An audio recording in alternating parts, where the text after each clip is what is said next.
Bienvenue au programme vidéo de l'EBVP. Bienvenue à notre premier culte déconfiné.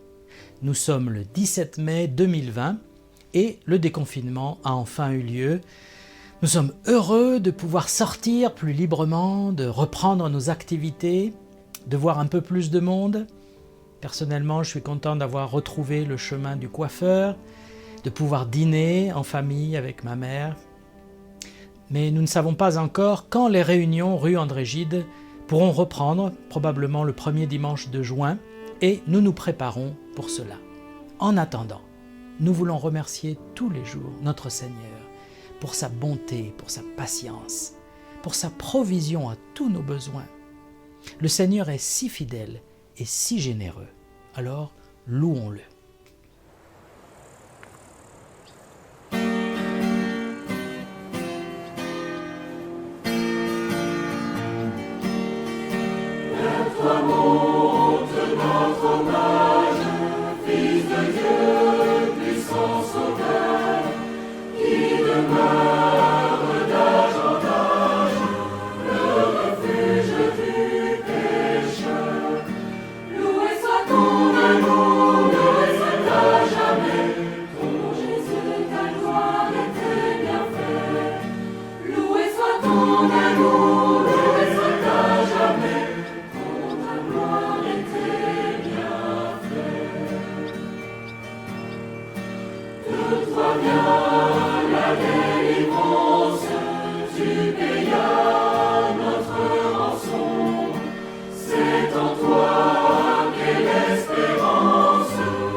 Oui Seigneur, nous voulons te rendre grâce et te louer de ce que nous permet de nous adresser à toi malgré les difficultés, qu'on puisse être unis par l'intermédiaire de la technologie, Seigneur. Et je te loue de ce que tu as protégé chacun jusqu'à présent de ce virus. Je te demande encore de protéger l'Église, Seigneur, ton Église, pour que nous puissions continuer à te louer et à te rendre grâce, Seigneur. Que nous puissions avoir de la joie à nous réunir à l'intermédiaire des écrans en ce jour de dimanche qui t'est consacré, Seigneur. Et nous voulons continuer à pouvoir te prier, Seigneur, et être avec toi à chaque instant. Je te rends grâce de ce que nous pouvons aussi prier pour ton Église chaque jour, que chacun s'adresse à toi, Seigneur, et que tu réponds à nos prières. Nous le voyons de tous ceux qui ont déjà été guéris, et je te rends grâce, Seigneur, que tu as protégé un maximum de frères et sœurs. Je te loue aussi, Seigneur, le dévouement de nos pasteurs, de chacun qui prépare ce culte, Seigneur. Et je veux encore te remettre ton Église, dans le nom du Seigneur Jésus-Christ. Amen.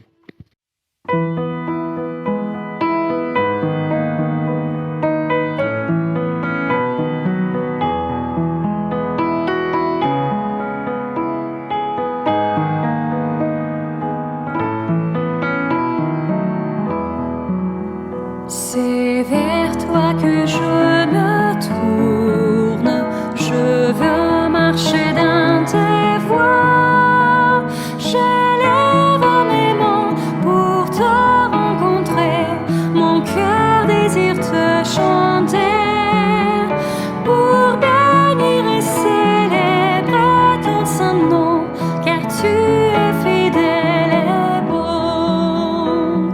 Seigneur, oh Seigneur, je veux te donner. Seigneur, oh Seigneur, ma vie à jamais.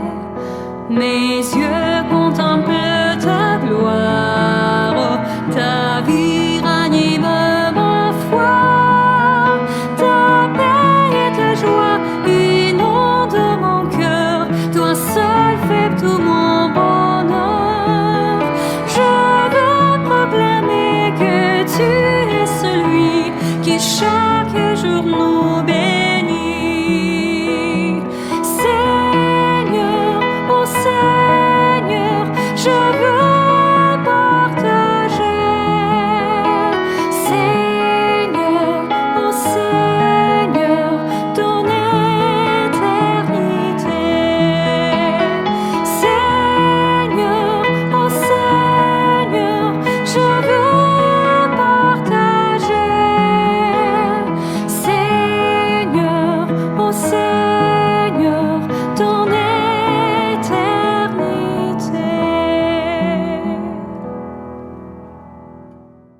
Je souhaite partager avec vous ces instants qui vont inspirer dans la semaine d'un message dans Marc 14, 13 à 9. Comme Jésus était à Béthanie, dans la maison de Simon le lépreux, une femme entra pendant qu'il se trouvait à table. Elle tenait un vase qui contenait un parfum de nard pur très cher. Elle brisa le vase et versa le parfum sur la tête de Jésus. Quelques-uns exprimèrent leur indignation entre eux. À quoi bon gaspiller ce parfum? On aurait pu le vendre plus de 300 pièces d'argent et le donner aux pauvres. Et ils s'irritaient contre cette femme. Mais Jésus dit, laissez-la. Pourquoi lui faites-vous de la peine? Elle a fait une bonne action envers moi. En effet, vous avez toujours les pauvres avec vous et vous pouvez leur faire du bien comme vous voulez. Mais vous ne mourrez pas toujours. Elle a fait ce qu'elle a pu. Elle a d'avance parfumé mon corps pour l'ensevelissement. Je vous l'ai dit en vérité, partout où cette bonne nouvelle sera proclamée dans le monde entier, on racontera aussi en souvenir de cette femme ce qu'elle a fait. Nous ne savons rien de cette femme, ni d'où elle vient, ni ce qu'elle fait, car elle n'a même pas parlé. Elle a tout dépensé et tout risqué pour Jésus, en agitant sans parler et sans calculer quoi que ce soit. De plus, elle était sûrement très gênée en se sentant abaissée quand les personnes autour parlaient d'elle en s'adressant qu'à Jésus. Mais Jésus l'a défendue comme un père, on ne l'a pas laissé tomber. Et moi, est-ce que je suis comme cette femme prêt à me donner à Jésus sans arrière-pensée, sans calcul et sans préméditer quelque chose au retour? Est-ce que je suis prêt à prendre le même risque comme cette femme en faisant un acte d'amour, en donnant à nouveau mon cœur au Seigneur Jésus-Christ? Même si je sais déjà que les gens autour de moi auront sûrement les mêmes réactions comme à l'époque, même pire. Venons au pied de la croix, car Jésus nous a défendra pareil. Il a promis, nous lisons dans 1 Pierre 3, 15 et 16, « Mais respectez dans votre cœur la sainteté de Dieu le Seigneur. Soyez toujours prêts à défendre l'espérance qui est en vous devant tous ceux qui vous en demandent raison. Faites-la avec douceur et respect, en gardant une bonne conscience, afin que la même où ils vous calomnient comme si vous faites le mal, ceux qui critiquent votre bonne conduite en Christ soient couverts de honte. Que le Seigneur vous garde. Amen. Psaume 100. Poussez vers l'Éternel des cris de joie, vous tous, habitants de la terre. Servez l'Éternel avec joie, venez avec allégresse en sa présence. Sachez que l'Éternel est Dieu, c'est lui qui nous a fait, et nous lui appartenons. Nous sommes son peuple et le troupeau de son pâturage.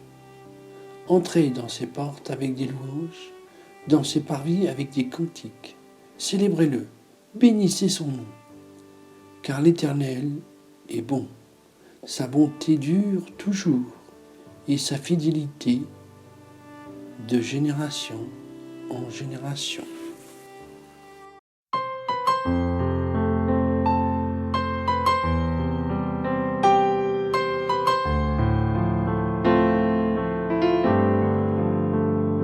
Si ce jour tout paraît vain, ton travail et tes efforts, ton recours, l'amour divin, seul pourra te rendre fort.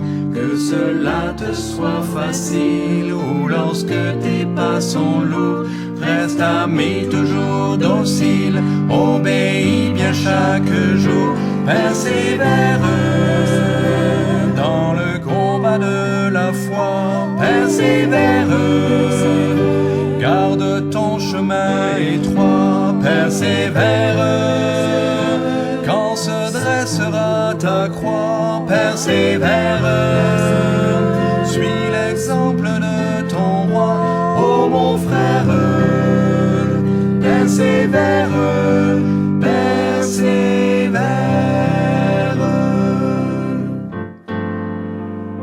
Si de souffrance, de larmes, il fallait aussi payer, ce sont de puissantes armes, n'en sois donc pas effrayé. C'est à l'heure la plus noire que dans la plus sombre nuit, la foi transforme en victoire tes plus vacillants appuis. Persévère dans le combat de la foi, persévère, garde ton chemin étroit, persévère, quand se dressera ta croix, persévère, suis l'exemple de ton roi, ô mon frère, persévère, persévère.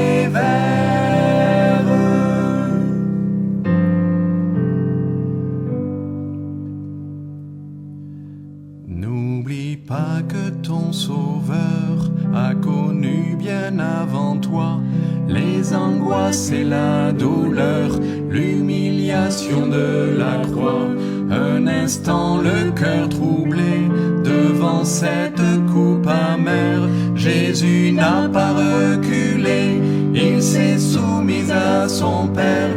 Persévère dans le combat de la foi, persévère, garde ton chemin étroit, persévère, quand se dressera ta croix, persévère, suis l'exemple de ton roi, ô mon frère, persévère, persévère.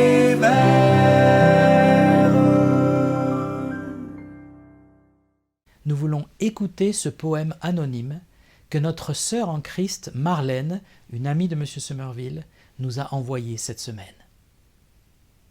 Devant la croix sur la colline, je me prosterne avec douleur. Ton front sanglant vers moi s'incline, et ton regard sonde mon cœur. C'est pour moi, Jésus, que tu souffres. Tous mes péchés pèsent sur toi. Si j'échappe au sombre gouffre, c'est que tu vins mourir pour moi. Devant la croix, je m'humilie, je reconnais tout mon orgueil. J'ai cheminé dans ma folie, sur mon passé, je mène le deuil. Devant la croix, je prends courage, car de ta mort jaillit ma paix. Mon plein salut est ton ouvrage et tu m'attends dans tes palais. Ton amour est chose étrange, mais je l'accepte par la foi. Gloire à ton nom, à toi louange, divin sauveur, tout vient de toi. Il y a assez d'obéissance dans la croix pour pallier à toutes nos désobéissances. Il y a assez d'amour à la croix pour couvrir tout notre manque d'amour. Il y a assez de souffrance dans la croix et dans l'homme de la croix pour pardonner tous nos péchés et nous donner la vie éternelle. Qu'allez-vous faire de cette croix ?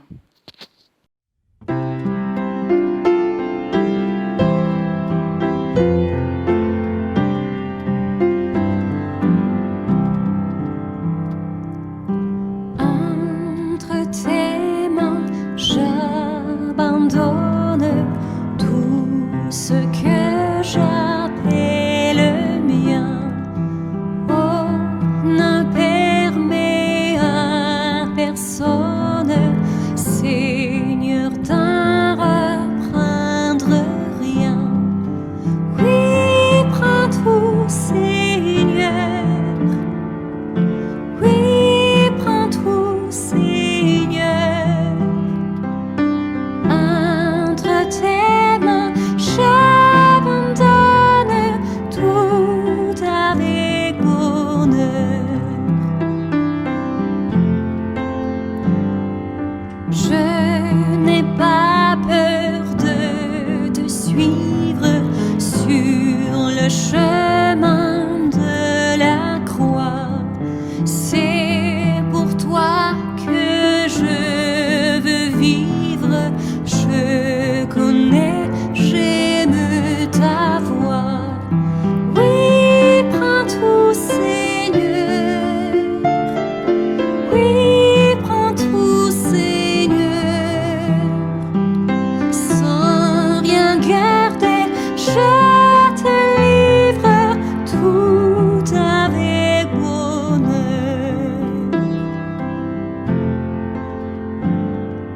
Tu connais mieux que moi-même tous les besoins de mon cœur.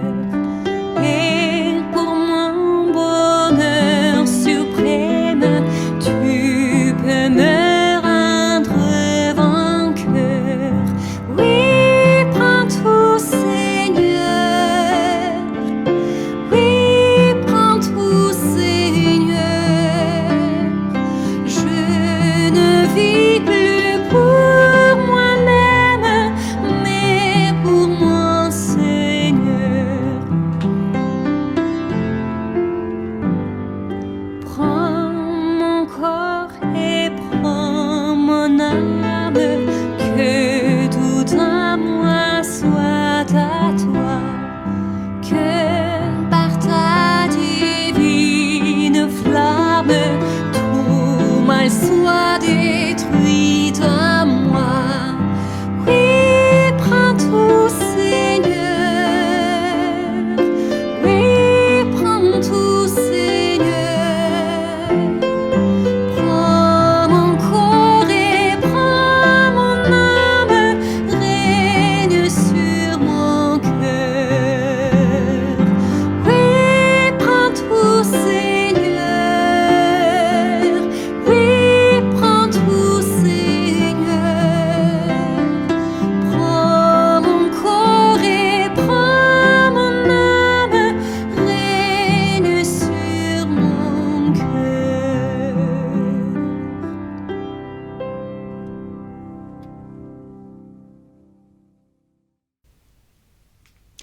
C'est le moment de prière et d'intercession. Prenons ce temps pour penser à nos frères et sœurs qui en ont spécialement besoin dans l'Église. Remettons à Dieu Michel Roy, tout juste veuf, qui habite loin de nous. Que le Seigneur guérisse sa peine et son cœur et qu'il lui ouvre une porte pour vendre sa maison et se rapprocher de Paris comme il le souhaite. Nous prions aussi pour Nora, qui est très fatiguée par son traitement de radiothérapie, mais nous prions que sa tumeur diminue et qu'elle puisse être enfin retirée. Nous prions également pour les jeunes, parce qu'ils ne savent pas tous ce que l'avenir leur réserve. Certains vont avoir des examens ces jours-ci dans des conditions un peu difficiles. Alors on peut prier qu'ils aient tout l'esprit pour réussir leurs examens et que le Seigneur leur donne sa paix et son assurance pour leur avenir, parce que leur avenir est entre les mains de Dieu.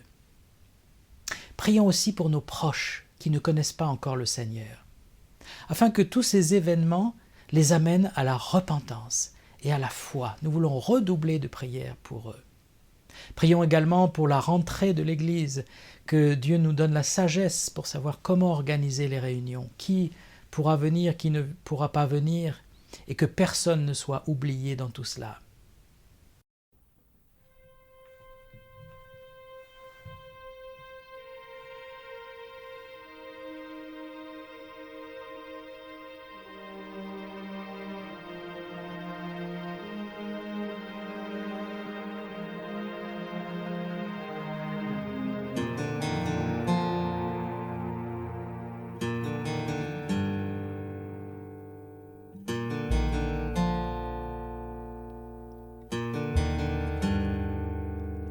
De l'autre côté,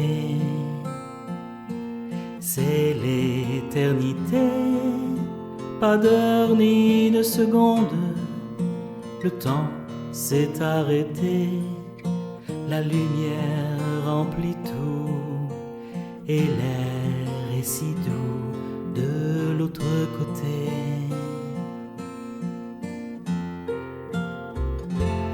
De l'autre côté,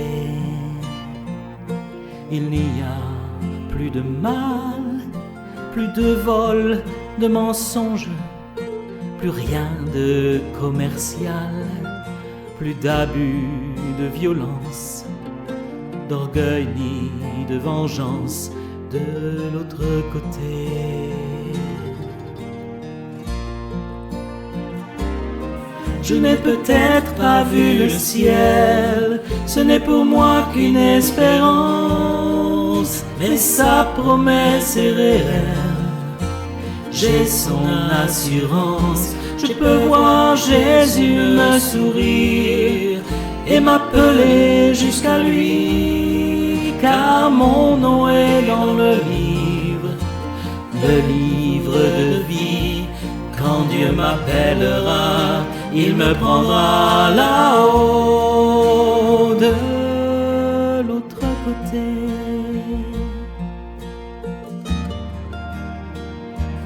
De l'autre côté.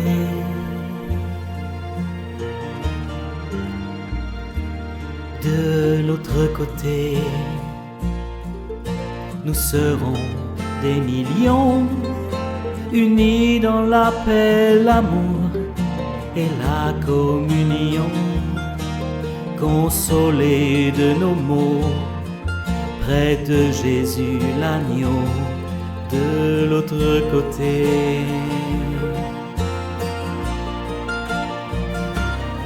Je n'ai peut-être pas vu le ciel, ce n'est pour moi qu'une espérance, mais sa promesse est réelle.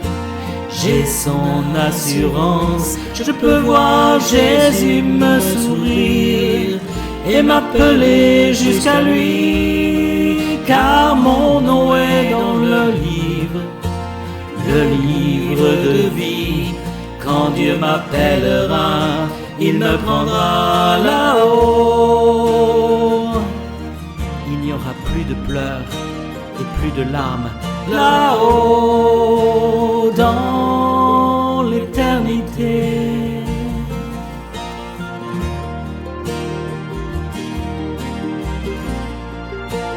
Et de l'autre côté,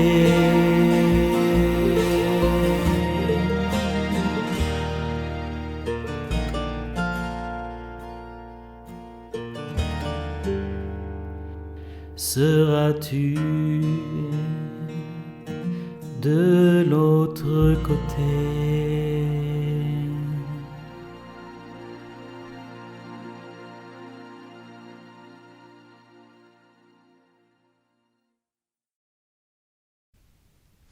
Aujourd'hui, j'aimerais vous parler d'un événement relaté dans les évangiles et qui concerne Jésus-Christ.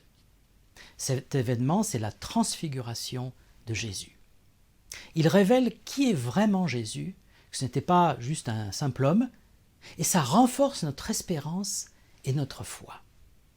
Notez que cette histoire se trouve dans les 3 évangiles, Matthieu, Marc et Luc, et que Jean y fait allusion aussi dans son évangile. Lisons donc Matthieu 17, 1 à 8. 6 jours après, Jésus prit avec lui Pierre, Jacques et Jean, son frère, et il les conduisit à l'écart sur une haute montagne. Il fut transfiguré devant eux. Son visage resplendit comme le soleil, et ses vêtements devinrent blancs comme la lumière. Et voici, Moïse et Élie leur apparurent, s'entretenant avec lui.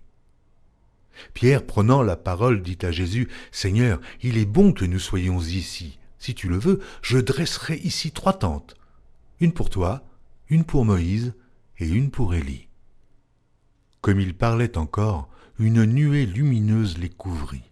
Et voici, une voix fit entendre de la nuée ces paroles. « Celui-ci est mon fils bien-aimé, en qui j'ai mis toute mon affection. Écoutez-le. » Lorsqu'ils entendirent cette voix, les disciples tombèrent sur leurs faces et furent saisis d'une grande frayeur. Mais Jésus, s'approchant, les toucha et dit, « Levez-vous, n'ayez pas peur. » Ils levèrent les yeux et ne virent que Jésus, seul. Ce moment est si extraordinaire qu'il a marqué à vie ceux qui ont participé. Pierre s'en rappelle quand il écrit sa 2e épître, en 2 Pierre 1, 16 à 18. Ce n'est pas en effet en suivant des fables habilement conçues que nous vous avons fait connaître la puissance et l'avènement de notre Seigneur Jésus-Christ, mais c'est comme ayant vu sa majesté de nos propres yeux. Car il a reçu de Dieu le Père honneur et gloire, quand la gloire magnifique lui fit entendre une voix qui disait « Celui-ci est mon Fils bien-aimé, en qui j'ai mis toute mon affection. » Et nous avons entendu cette voix venant du ciel, lorsque nous étions avec lui sur la sainte montagne. Jean y fait aussi allusion dans son évangile, quand il écrit « Et la parole a été faite chair, et elle a habité parmi nous, pleine de grâce et de vérité, et nous avons contemplé sa gloire, une gloire comme la gloire du Fils unique, venu du Père. » Jean 1, 14. Et Jean en parle encore au début de sa première épître, 1 Jean 1, 1. Ce qui était dès le commencement, ce que nous avons entendu, ce que nous avons vu de nos yeux, ce que nous avons contemplé et que nos mains ont touché concernant la parole de vie, car la vie a été manifestée et nous l'avons vue. Oui, ils ont touché du doigt le Fils éternel, le Seigneur de gloire. Alors qu'ils connaissaient au début Jésus le charpentier de Nazareth, ils ont eu un jour cette révélation extraordinaire sur la montagne de la gloire de Jésus le Messie. Ce texte amène plusieurs questions. Tout d'abord, pourquoi Jésus choisit-il 3 disciples et pas les 12 ? Ce sera le cas une 2e fois dans le jardin de Gethsémanée avant d'être arrêté, où seuls Pierre, Jacques et Jean sont invités à prier avec lui. Alors les évangiles ne précisent pas pourquoi, mais on peut quand même tirer quelques déductions de la Bible. Un peu avant cette transfiguration, quand on regarde le chapitre 16 de Matthieu, nous voyons que Pierre a déclaré avec assurance sa foi en Jésus comme le Messie promis.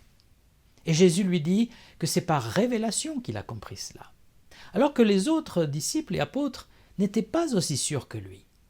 Ils suivaient Jésus, mais ils avaient encore beaucoup de doutes sur lui. Quant à Jacques, il sera le premier des apôtres à mourir en martyr, on le voit en Actes 12, verset 2. Jean a une relation particulière par contre avec Jésus. Peut-être du fait qu'il était un jeune homme au début, c'est lui qui reposait sa tête sur le sein de Jésus dans le dernier repas, et c'est lui qui se verra confier Marie, la mère de Jésus, quand Jésus est sur la croix. Et ce qui relie ces trois hommes, en fait, c'est leur amour pour leur Sauveur. C'est leur loyauté absolue, leur foi qu'il est le Messie, malgré toutes les oppositions.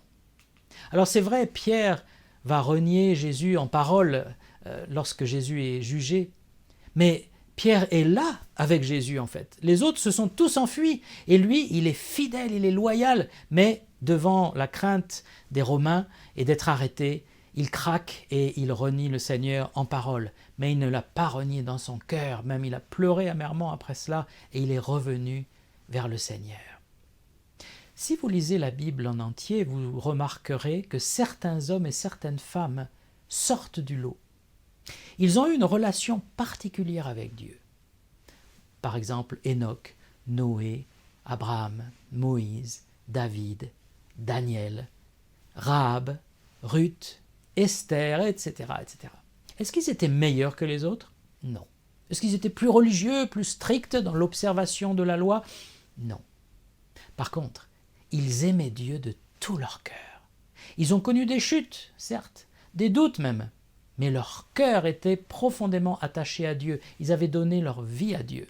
Enoch, par exemple, a été enlevé vers Dieu. Dieu l'a pris avec lui parce qu'il marchait avec lui, parce qu'il était si près de Dieu, comme a dit quelqu'un, que Dieu l'a pris au ciel avec lui. Abraham était appelé l'ami de Dieu, et Dieu lui confiait ses projets. Dieu parlait à Moïse comme un homme parle à son ami dans le tabernacle. David était appelé un homme selon le cœur de Dieu. Et nous alors? Et moi? Est-ce que je suis un chrétien qui suit le Seigneur de loin par intérêt et qui est prêt à quitter la foi si ça devient trop compliqué, trop dur? Est-ce que j'ai offert ma loyauté à mon Dieu? Est-ce que je suis prêt à lui obéir, coûte que coûte? Jésus n'a-t-il pas dit, dans l'évangile de Matthieu, chapitre 10, « Celui qui aime son père ou sa mère plus que moi n'est pas digne de moi, et celui qui aime son fils ou sa fille plus que moi n'est pas digne de moi. Celui qui ne prend pas sa croix et ne me suit pas n'est pas digne de moi. Celui qui conservera sa vie la perdra, et celui qui perdra sa vie à cause de moi la retrouvera. » Quand Jésus parle de porter sa croix, les gens de son époque devaient en trembler, parce qu'ils avaient sûrement tous assisté à une exécution publique des Romains à Jérusalem. Que faisaient les Romains? Ils fouettaient le condamné, et puis ils lui faisaient porter la poutre de sa croix dans les rues de Jérusalem, dénudé, et jusqu'à son lieu d'exécution en dehors de la ville. Et là, en hauteur sur la croix et sur une route passante, on clouait le condamné et on l'exposait à la vue de tous et à la vindicte populaire. L'agonie durait des jours. Au vu de tous, c'était la pire humiliation qui soit, tout nu sur une croix. Porter sa croix, cela voulait dire, en fait, selon Jésus, accepter cette humiliation, ce mépris, ce rejet qu'on peut nous envoyer à cause du nom de Jésus-Christ. Eh oui, est-ce que je suis un chrétien qui est prêt à subir ces choses-là? Jésus a dit « Celui qui aura honte de moi et de mes paroles au milieu de cette génération perverse et adultère, le Fils de l'homme aura aussi honte de lui quand il viendra dans la gloire de son Père avec les saints anges. » Être chrétien, ce n'est pas appartenir à une société élitiste et au pouvoir. Non, ce n'est pas avoir reçu non plus un peu d'eau sur la tête après sa naissance, ce n'est pas suivre une tradition familiale ou d'un pays. Non, être chrétien, c'est appartenir au peuple de Dieu, c'est être né de nouveau par la foi en Jésus-Christ, c'est porter le nom de Christ, chrétien. Avez-vous cette foi, cet amour pour le Seigneur? Si ce n'est pas le cas, est-ce que Jésus aura honte de vous au jour du jugement? La foi en Christ, c'est une reddition de notre vie à Dieu. Avant, j'étais esclave de mes passions, du péché et du diable. Maintenant, je veux servir mon Sauveur, qui m'a racheté en donnant sa vie pour moi. Ainsi donc, les 3 disciples vont sur la montagne avec Jésus. C'est une montagne du nord d'Israël, on ne sait pas si c'est le mont Hermon ou le mont Tabor, mais c'est une haute montagne. Et la question qu'on se pose, c'est pourquoi Jésus montre-t-il ainsi sa gloire à ses disciples? Et pourquoi discute-t-il avec Moïse et Élie? Et comme toujours, eh bien, c'est le reste de la Bible qui va nous aider à comprendre. Pour la plupart des gens, Jésus était un homme comme les autres. Quand les gens de son village à Nazareth ont entendu que Jésus enseignait les foules et qu'il faisait des miracles en parcourant les villes de Galilée, ils ont été incrédules. Ils ont dit « Mais n'est-ce pas le fils du charpentier? Ses frères et ses sœurs ne sont-ils pas parmi nous ?» Jésus était si discret et si humble qu'il ne voulait pas se pavaner dans les rues en criant « Je suis le Messie, croyez en moi !» D'ailleurs, à plusieurs reprises, quand Jésus a fait un miracle ou une guérison, il a dit « Ne le dis à personne ». Parce que Jésus n'est pas venu faire du spectacle ou vendre de la camelote. Il est le Fils unique de Dieu, incarné sur terre. Et il veut qu'on s'approche de lui pour voir et comprendre qui il est. Et les 3 disciples, eux, ont eu ce privilège de voir sa gloire, comme la gloire du Fils unique de Dieu venu du Père. Ils ont vu non pas l'homme Jésus à ce moment-là, mais l'homme Jésus glorifié, tel qu'il est vraiment. Moïse, et c'est pour ça qu'il est là, avait annoncé en Deutéronome 8,15 que « L'Éternel, ton Dieu, te suscitera du milieu de toi, d'entre tes frères, un prophète comme moi. Vous l'écouterez. » Les Juifs considèrent que Moïse, dans ce passage, parlait du Messie à venir. Et Jésus va avoir cette expérience qui ressemble terriblement à celle de Moïse, parce que comme Moïse, il va sur une montagne pour prier. Comme pour Moïse, la gloire de Dieu est présente sous la forme d'une nuée lumineuse. Comme Moïse l'avait dit, la voix du Père dit de Jésus, « Écoutez-le » Vous avez pu faire le parallèle entre Deutéronome et Matthieu. « Écoutez-le » La différence avec Moïse, bien sûr, c'est que Jésus n'est pas un simple serviteur de Dieu, il est le Dieu de gloire, incarné. Pourquoi Jésus discute-t-il avec Moïse et Élie? Eh bien, ces 2 hommes avaient une grande valeur aux yeux d'Israël. Moïse, c'est celui qui a sorti les Hébreux de l'Égypte et qui leur a donné la loi. Élie, lui, était considéré comme le père de tous les prophètes d'Israël. Et les 2 ont reçu leur révélation sur une montagne. Moïse au mont Sinaï et Élie sur le mont Horeb. Moïse a annoncé le Messie à venir et Élie devait revenir pour annoncer le Messie. Lors du repas de Pâques, par exemple, les Juifs pratiquants mettent toujours une assiette en plus sur la table et ils laissent la porte entr'ouverte au cas où Élie viendrait chez eux pour annoncer le Messie.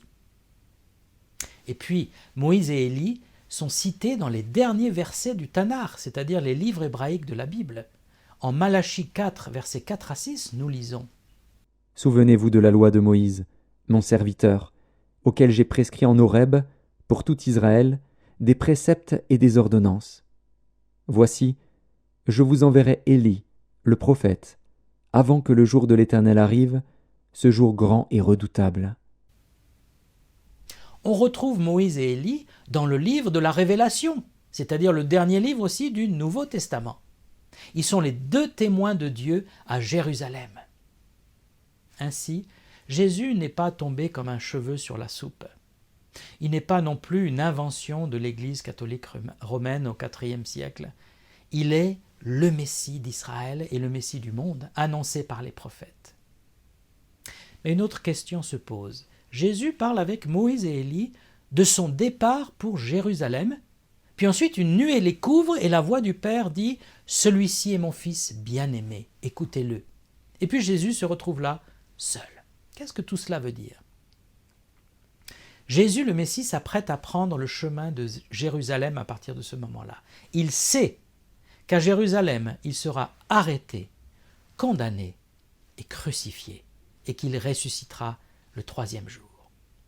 Cet acte est le plus extraordinaire de toute l'histoire de l'univers. Et ce n'est pas étonnant que Moïse et Élie ont voulu parler de tout cela. Parce que le Fils unique de Dieu va se laisser tuer par sa créature, par les hommes. Il offre sa vie en sacrifice. Pour Moïse, qui nous a expliqué en détail dans l'Exode les sacrifices expiatoires, et pour Élie, qui a eu une révélation de la douceur et de la grâce de Dieu sur le mont Horeb, on voit ça en 1 Roi 19:8, cette discussion avait tout son sens. Leur Messie allait donner sa vie pour le monde. Mais le Père montre bien que c'est Jésus seul le Sauveur. Moïse et sa loi ne peuvent pas nous sauver. Élie et les prophètes ne peuvent pas nous sauver. Un seul peut payer ma dette envers Dieu. Un seul est la victime expiatoire qui meurt pour mes péchés et qui peut sauver mon âme. C'est Jésus le Christ. C'est pourquoi à la fin, ils virent Jésus seul. Cette petite phrase est lourde de sens. Ils n'ont pas vu Jésus et les saints qui nous sauvent. Ils n'ont pas vu Jésus et la Vierge. Ils n'ont pas vu Jésus et l'Église. Ils n'ont pas vu Jésus et Bouddha ou Jésus et Mahomet. Ils ont vu Jésus seul. Comprenez-vous cela? Mais il y a encore une vérité fascinante pour nous, parce qu'en montrant son visage éclatant et sa gloire, Jésus montre aux disciples ce qui les attend après la mort et pendant le règne du Seigneur. La faiblesse et l'humiliation seront remplacées par la force et la gloire. Quand Jésus change d'apparence, Matthieu utilise un mot en grec, métamorphose, pour décrire cette transfiguration. Ce mot est utilisé aujourd'hui, par exemple, pour décrire la transformation de la chenille en papillon, la métamorphose. Jésus est passé de la faiblesse terrestre à la gloire céleste en une seconde. Après sa résurrection, Jésus a bien montré qu'il avait un corps différent, parce que plusieurs ne purent pas le reconnaître.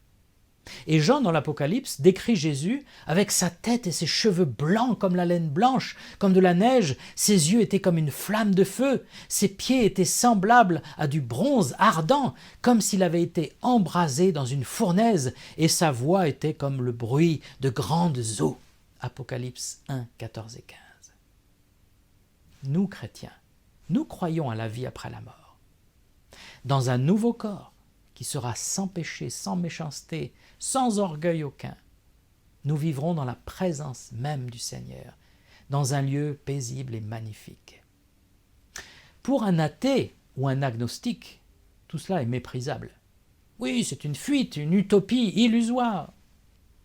Tout récemment, un écrivain algérien qui fait des chroniques pour le magazine Le Point et qui n'a pas beaucoup de respect pour les croyants fanatiques, je pense qu'il a vécu avec l'islam, décrit ce que les croyants peuvent ressentir en ce temps de pandémie. Au sujet de la peur de la mort créée par ce virus, il écrit « Les religieux fanatisés ont trouvé la fausse bonne réponse. Ils continuent de prier, de s'agenouiller ou de se courber en groupe, clandestinement ou à la vue de tous. Leur conclusion radicale et très ancienne, c'est que la vie est un virus en soi et que le seul moyen d'en guérir, c'est d'en mourir et d'aller au paradis ou auprès de Dieu. » Il a bien analysé la chose. Pour un athée, il n'y a qu'une seule vie, c'est la vie là, maintenant. Mais pour le croyant, il y a deux vies. Il y a la vie sur terre et puis il y a la vie éternelle. Résumons un peu ce qu'est la vie terrestre. Et je vais faire appel au livre de Job, chapitre 14, versets 1 et 2. L'homme naît de la femme. Sa vie est courte, sans cesse agitée. Il naît, il est coupé comme une fleur, il fuit et disparaît comme une ombre. Oh oui, notre vie est si courte. Et en plus, elle est faite de souffrances et d'épreuves et d'injustices. Et puis on disparaît dans l'oubli. N'y a-t-il rien d'autre? Notre capacité d'aimer, de penser à l'éternité, d'inventer, de ressentir, est-ce qu'elle est limitée à quelques années sur terre? Eh bien, la Bible dit non. Notre âme est éternelle. Et après la mort, il y a un jugement et deux destinations possibles. La honte éternelle pour ceux qui ont rejeté Dieu et la gloire éternelle pour ceux qui l'ont cherché, qui ont cru en lui. Est-ce que vous êtes prêts à rencontrer Dieu? Sachez que Jésus-Christ est le médiateur, celui qui fait le pont entre nous et Dieu. Par sa mort et sa résurrection, il nous permet d'être pardonnés est réconcilié avec Dieu. Mais en plus, le chrétien sait qu'il va aussi recevoir un corps de gloire. Selon Philippiens 3,21, dans le futur, Jésus-Christ transformera le corps de notre humiliation en le rendant semblable au corps de sa gloire, par le pouvoir qu'il a de s'assujettir toutes choses. Oui, après la mort, nous attendrons le jour de la résurrection, lorsque Jésus-Christ viendra chercher les chrétiens morts et vivants pour les métamorphoser et les prendre au ciel avec lui. Autant nous sommes sur terre des chenilles, pas très ragoûtantes et pas très évoluées, autant nous serons au ciel avec la métamorphose des papillons aux couleurs magnifiques, capables de voler partout. Voilà donc ce que Dieu nous annonce. Nous avons un Sauveur glorieux. Jésus-Christ est Dieu fait chair. Il nous prépare une place dans la gloire avec lui, si nous sommes ses vrais disciples et pas des faux croyants hypocrites, bien sûr. Après cette révélation glorieuse, Jésus et les disciples sont descendus de la montagne et ils ont tout de suite rencontré cette famille dont le petit garçon était torturé par un démon qui le possédait. C'est ce que nous racontent les évangiles. C'est quand même typique. Ils ont vu la gloire, ils étaient dans un moment merveilleux. Pierre a dit, on va mettre 3 tentes et on va rester là des jours et des jours. Jésus dit non, on descend, et quand ils descendent, ils rencontrent le combat spirituel, la destruction, le malheur, l'injustice. En attendant la gloire, nous devons vivre dans ce monde où Satan fait tout son possible pour aveugler et détruire les êtres humains. Et nous avons un rôle à jouer par la prière, par nos paroles, par l'évangile et par nos actions. Nous ne sommes pas appelés à rester toute la journée et toute la vie sur la montagne, comme des moines enfermés dans leur monastère. Nous devons être dans le monde, dit Jésus, pour porter un témoignage, être ces humbles témoins de Jésus-Christ. Alors il y a un combat spirituel féroce. Il faut être équipé de toute l'armure de Dieu, décrite en Éphésiens chapitre 6. Mais ce qui nous soutient le plus, c'est cette pensée et cette vision de notre Seigneur glorifié, si nous le connaissons vraiment. Seigneur, ton nom est au-dessus de tout nom. Tu as vaincu Satan par ta croix et ta résurrection. Tu peux délivrer une âme esclave du mal. Tu peux sauver une âme en perdition, parce que tu es le Tout-Puissant, plein de grâce et de bonté. Seigneur, tu peux élever aussi nos âmes au-dessus de ces contingences du monde, au-dessus du péché de ce monde. Tu peux nous garder purs dans ce monde impur. Tu peux nous garder dans l'amour, l'espérance et la foi. Seigneur, élève nos âmes vers toi, afin que l'esprit de ce monde ne nous atteigne pas et qu'il ne nous fasse pas chuter. Nous voulons, oui, être forts dans la foi, dans l'amour et dans l'espérance, selon ta volonté.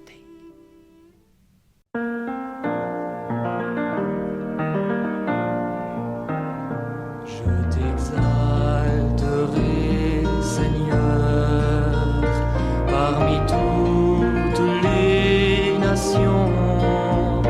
Je célébrerai, je chanterai ta gloire. Par ton immense amour s'élève jusqu'aux nues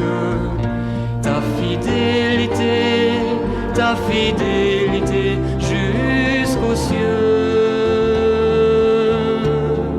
Seigneur, élève-toi au-dessus des cieux, que ta gloire remplisse l'univers. Seigneur, élève-toi